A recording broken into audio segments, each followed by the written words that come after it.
gukorera ku mihigo bimaze kuba umuco mwiza dukomora ku bakurambere bacu.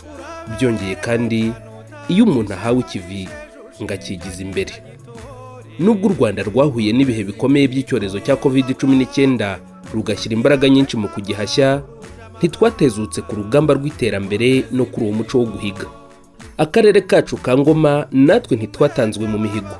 Muri uyu mwaka w'imihigo wa 2021-2022 twahize imihigo yose hamwe 89. Muri uyu mwaka w'imihigo 2021-2022 akarere ka Ngoma twahize imihigo 89 ikubiye mu nkingi eshatu. Hari inkingi y'ubukungu, inkingi y'imibereho myiza ndetse n'inkingi y'imiyoborere myiza. Mu nkingi y'ubukungu dufitemo imihigo 18, mu nkingi y'imibereho myiza y'abaturage dufitemo imihigo 55 ari nayo myinshi, mu nkingi y'imiyoborere myiza dufitemo imihigo 16. Iyo urebye uko twabashije kwesa imihigo muri uyu mwaka, imihigo yose uko ari 18 y'ubukungu twabashije kuyesa ku kigero cy'100%. Mu mibereho myiza y'abaturage mu mihigo 55, imihigo 49 yagezweho ku kigereranyo cy'100%, mu gihe imihigo 6 iri hagati ya 75 na 99%, ariko imyinshi muri yo yegereye 99%. Mu nkingi y'imiyoborere myiza twari dufite imihigo 16 nk'uko nabivuze, 14 muri yo yagezweho ku kigereranyo cy'100%, mu gihe imihigo 2 iri hagati ya 75 na 99%. Iyi filime mbarankuru iratwereka mu ncamake ibyagezweho muri rwa runana mu mihigo rusanzwe ruduhuza twese, abaturage, abafatanyabikorwa n'ubuyobozi. Umubare munini w'abaturage b'akarere ka Ngoma kimwe n'abanyarwanda muri rusange batunzwe hanini n'ubuhinzi n'ubworozi. Nk'ibisanzwe uyu mwaka akarere ka Ngoma kahize kongera umusaruro kuri hegitari ku bihingwa byatoranyijwe birimo ibigori n'umuceri, tutibagiwe imboga n'imbuto z'ubwoko bwose, kuko uretse kunoza imirire nazo zituma umuhinzi abona ifaranga. Inyungu umuhinzi mwiza no guhuza ubutaka na mugenzi we no kugira ngo ya mashini niza izahinge ihereye ku ruhande. Ariko hamwe ni harimo amateke, handi harimo ibirayi, handi harimo utuntu, imashini ntago izabona kugera kuri ya site. Icyo ni icyambere. Icya kabiri, kurwanya indwara. Murabizi neza ko dufite ikibazo cya nkongwa hangaha yaraje, ariko nagerageje gutera imiti ndayihashya, murabona ko mfite umusaruro. Iyo abantu bahuje ubutaka bagahuza n'imyumvire mbe no guhuza imyumvire, bakamenya ko bagiye muri business, ubuhinzi tukagira business, bakava ku ruhande rwo kuhingira inda bagahingira isoko. Icyo gihe umusaruro nk'uyu bawugeraho byanze bikunze. Akarere ka Ngoma ni akarere keza kandi keza imyaka inyuranye, ariko usanga kagira ibibazo by'izuba ryinshi rishobora kwangiza ibihingwa. Niyo mpamvu mu mihigo y'umwaka wa 2021-2022 akarere ka Ngoma kahize gushishikariza abahinzi kuhira, kabafasha kabaha imashini zuhira ku buso buto. Aya mazi mu kagari ka Ruhinga atuma umusaruro uboneka kandi ukabonekera igihe. Abaturage b'akagari ka Ruhinga turya imboga, turya imbuto. Muri rusange imirire mibi yagiye icika bitewe n'uko aya mazi tuyakuraho byinshi by'umusaruro bidufasha no kwikura mu bukene. Iterambere nyaryo kandi rirambye ni ritagira uwo risiga inyuma. Niyo mpamvu leta y'u Rwanda yashyizeho gahunda zinyuranye zo kwita ku batishoboye. Muri uyu mwaka w'ingengo y'imari wa 2021-2022 gahunda ya Girinka Munyarwanda yageze kuri benshi.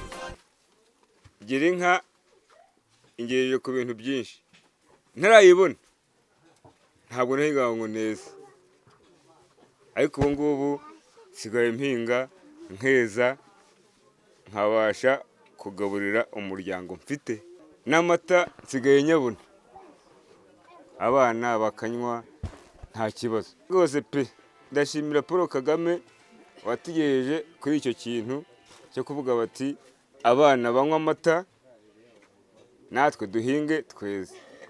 Uyu mwaka w'ingengo y'imari kandi usize hari abaturage bubakiwe inzu nziza batuzwa heza.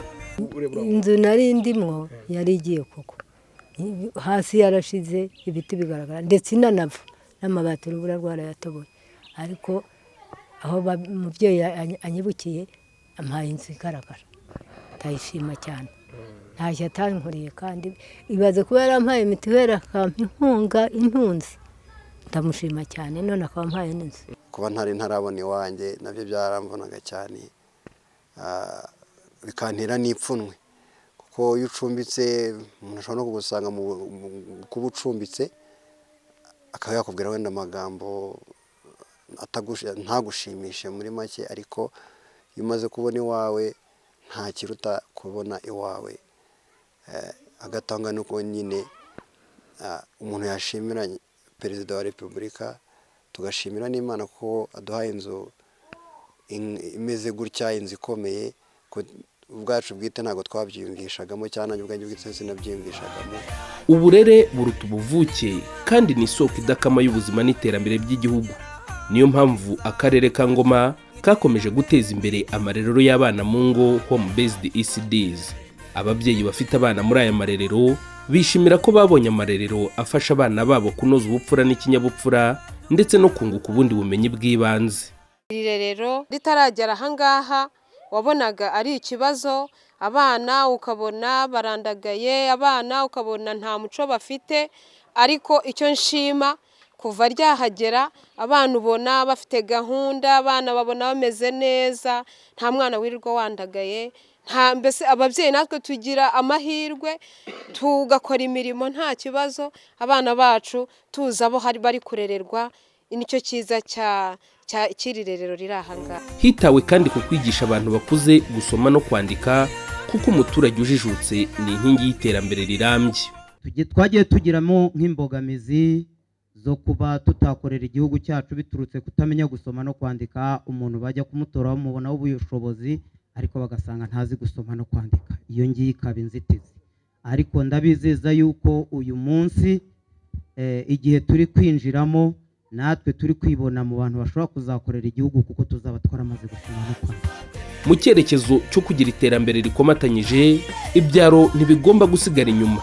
Niyo mpamvu nk'ibisanzwe uyu mwaka abaturage b'akarere ka Ngoma bagejejweho amashanyarazi. Abayabonye bagaragaza imbamutima zituruka ku musaruro batangiye kuyabyaza. Bijyanye no kuba twarabonye umuriro ukatwegera byadufashije byinshi cyane. Hari ukuba twarakoraga amaraporo mu buryo bwa kera bwo kuyakoresha intoki n'ikaramu, kandi dufite ibikoresho bya electronique, dufite machine, dufite connection, dufite 4G, ariko ugasanga kubera kutagira umuriro bibaye ngombwa ko tujya kwimuka tukajya gusaba service ku murenge, aho twajya gukorera amaraporo ku murenge kugira ngo tubashe kuyatanga yandikisha imashine, kandi ibikoresho byose bisabwa twari tubifite. Ariko aho tumaze kubonera umuriro w'amashanyarazi byaratworoheye. Uyu munsi nicara ku kagari nkakora raporo z'akazi kanje ka buri munsi, kandi nkabasha no gusavinga umuturage, ko umuturage wasanze agasandi gukora akazi nkora nayo maraporo, mbasha no kumuha service kandi ku kagari. Ariko mu gihe byabaga ngombwa ko njya gukora ku rwego rw'umurenge, wa muturage waza agasanga nafunze biro, ntabwo service yabasha kuyibona cyane, yarinda gusubira mu rugo akazagaruka kunshaka kugeza igihe nzavira ku murenge. Ariko uyu munsi mbasha guha service umuturage, kabasha no gukora akazi kanje ka buri munsi. Mu gukomeza kwegereza abaturage ubuyobozi, hubatswe ibiro by'akagari ka Gituza. Iyi nyubako rero yaje kudukemura ibibazo byinshi. Cyambere nk'uko mubizi, inyubako ya leta cyambere no kwitangiramo service kandi inoze. Bivuga ko abaturage uyu munsi bishimiye ko barahererwa ahantu service hameze neza. Nabiyo binjiye hano ubona babyishimiye, kuko aricara akisanzura. Twaba twakoze nk'inama zirengeje abantu nka 20-30, dufite sale nziza hariya bakicaramo bisanzuye. Mu gihe wasangaga bicara hanze ni kuzuba, cyangwa se imvura yabiguye ugasanga dutangiye kujya muri aya mago mwagiye mubona impande n'impande, ukabona abantu batangiye kugenda bashakisha aho buga. Ni byiza rero uyu munsi turashimira ubuyobozi bwacu bw'igihugu, turashimira ubuyobozi bw'akarere bwadutekerejeho, ndetse tukanashimira n'abaturage, kubera yuko inyubako kugira ngo yubakwe hari uruhare runini babigizemo. Mu rwego rwo gukomeza gusigasira ubuzima bw'abantu, akarere ka Ngoma kubatse inzu y'ababyeyi maternité ku kigo nderabuzima cya Gasetsa. Ije guhindura byinshi, kuko aho twari dusanzwe bakorera hari hashaje, harimo ibintu byinshi nyine hari akavuyo, ariko iyi ngiyi ije guhindura ibintu byinshi. Turi kubyarira ahantu heza hiyubashye, bizatugirira umumaro munini cyane cyane cyane abantu b'ababyeyi. Ayo magara ariko ntiyasigasirwa hatari amazi meza, kuko amazi ni isoko y'ubuzima. Niyo mpamvu akarere ka Ngoma kasannye kandi kagura umuyoboro w'amazi wa Karembo Zaza na Mugesera. Uyu muyoboro uzafasha kugira amazi menshi, abaturage bareke gutsikana n'imirongo myinshi nyine babuza amazi igihe cyose. Muri politiki ya leta y'u Rwanda harimo kongerera agaciro umusaruro w'ibikomoka ku buhinzi byoherezwa mu mahanga. Ni muri urwo rwego akarere kiyemeje kuzatunganya kawa mu nganda ziri hirya no hino mu mirenge kagize. Ubu turishimira yuko igitumbwe cyacu bari kuduha amafaranga meza cyane adushimishije. Ubu twitejeje imbere, ubu yaduhaye n'ingemu. Ubu twarahindutse, noneho ikawa mu kuyikorera kubera uburyo batwishyura neza. Turi kuyikorera n'ingemwe baduhaye umwaka utaha ziraba zeze. Mu rwego rwo gukomeza guteza imbere imiturire myiza n'imijyi, akarere ka Ngoma kahize ko muri uyu mwaka kazatunganya kilometero 8 n'igice z'imihanda mu mujyi wa Kibungo hashyirwamo kaburimbo. Umuco wo gukorera ku mihigo umaze kuba mu budasa buranga imiyoborere myiza y'u Rwanda. By'umwihariko urunana mu mihigo rugamije gutuma tuba intaramana guhiga zidasigana kandi zidasigana. Mboneyeho umwanya wo gushimira abantu bose twafatanyije kugira ngo tubashe kugera kuri iki kigereranyo, kuko imihigo yose uko nayivuze 89 igeze kuri 99 n'ibice 2%. Uruhare rwa buri wese rwaragaragaye, n'ibitaragezweho byose bifite impamvu bitagezweho. Nkaba mboneyeho gushimira abafatanyabikorwa b'akarere kacu ka Ngoma bibumbiye mu ihuriro JAF. Nkabashimira inama njyanama y'akarere kacu ka Ngoma uburyo yatubaye hafi mu kutugira inama ndetse no mu kudufasha kugira ngo tubashe kugera kuri iyi mihigo. Ndashimira kandi abakozi b'akarere kuva ku rwego rw'akarere kugera ku rwego rw'akagari, ubwitange bagiye bagaragaza aho twabasabaga gukora cyane kandi koko baragerageje. Nahabonetse intege nke twagerageje kubifatira hafi kandi bigenda neza. Mboneyeho kandi no gushimira abafatanyabikorwa b'imena aribo baturage b'akarere ka Ngoma, kuko uruhare rwabo narwo rwirengagizwa. Haba hari uruhare rwabo mu bikorwa byinshi kandi babashije kudufasha kugira ngo bigende neza. Iyi mihigo turangije mu bihe bikomeye nk'ibi ntiyari kugerwaho hatabayeho urwo runana rwa twese, abaturage, abafatanyabikorwa n'ubuyobozi. Niturukomeza, Ngoma yacu izaba ururembo rw'ibyiza by'u Rwanda.